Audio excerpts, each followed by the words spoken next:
جمال الدین صاحب سے جو کہ لنڈن سے ہمارے ساتھ ٹیلی فون لائن پر ہیں۔ جی جناب جمال الدین صاحب۔ جی جمال الدین صاحب السلام علیکم ورحمۃ اللہ۔ یہ میں ابھی جو آپ نے پہلے شروع میں تمہید کیا کہ اس وقت اسلام کی جو حالت تھی جس وقت مرزا صاحب نے دعویٰ کیا اس وقت بہت ہی بری تھی جی تو اس میں یہ ابھی مرزا صاحب نے تذکرہ آپ کا ہے اور یہ انہوں نے مرزا صاحب کا جو پہلا ہی الہام ہے آپ کو بڑی لمبی انہوں نے کہا کہ رویا کشوف کا کشف ہے یہ رویا ہے کشوف ہے تو اس میں مرزا صاحب نے بڑے لمبی تمہید ہے اس کی خیر اس میں تو میں نہیں جاتا جس پہ میں آ کے اٹکا ہوں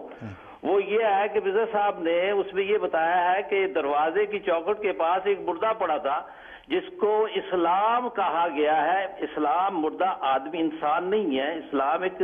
دین کامل ہے۔ تو اس وقت جس کو تشبیہ جو مرزا صاحب نے اس کو ایک مردہ سے دی ہے، ایک تو نمبر 1 بات یہ ہے۔ اچھا ایک دیکھیں جی نمبر 1 نمبر 2 میں جانے سے پہلے ہم نمبر 1 پہ بات کر لیں گے۔ آپ نے ابھی دیکھا ہے کہ اس وقت جو ہے جو حضرت مرزا صاحب علیہ السلام جو حالت ان کو دکھائی گئی اسلام کی بینی وہی حالت تھی،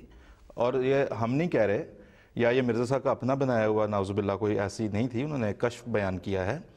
اور اس میں آپ دیکھ چکے ہیں کہ آپ مرزا صاحب کی بات کو چھوڑ دیں۔ یہ لوگ کیا کہہ رہے ہیں؟ مرزا صاحب نے تو کہا ایک بڈھے کی شکل میں نظر آیا، یہ الفاظ آپ نے ملاحظہ کیے ہوں گے جو آپ کے اکابرین نے استعمال کیے ہیں اسلام کے لیے۔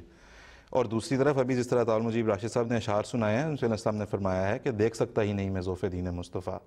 پھر فرمایا کہ یا الہی فضل کر اسلام پر اور خود بچا۔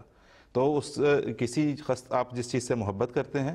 اس کی خستہ حالت کو دیکھ کے جب آپ درد محسوس کرتے ہیں اس کی جو ڈسکرپشن ہوتی ہے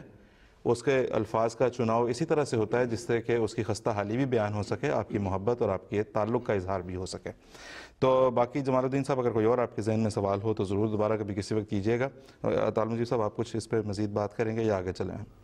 دیکھیں اصولی جواب تو آپ نے دے دیا ہے، اس کے آگے سارے کشف کو پڑھا جائے تو ایک مثال دی گئی کہ جیسے ایک شخص فوت شدہ ہے اور پھر ذکر ہے کہ رسول اکرم صلی اللہ علیہ وسلم نے جب ایک پھل کی کاشیں کر کے حضرت مسیح موعود علیہ السلام کو دی تو ایک کاش آپ نے اس مردے کو دی اور وہ زندہ ہو گیا۔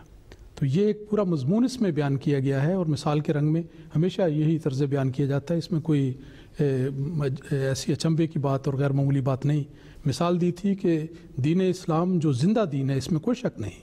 لیکن مسلمانوں کی اپنی بدعملیوں کے نتیجے میں اس وقت ایک مردنی اس پر چھا چکی تھی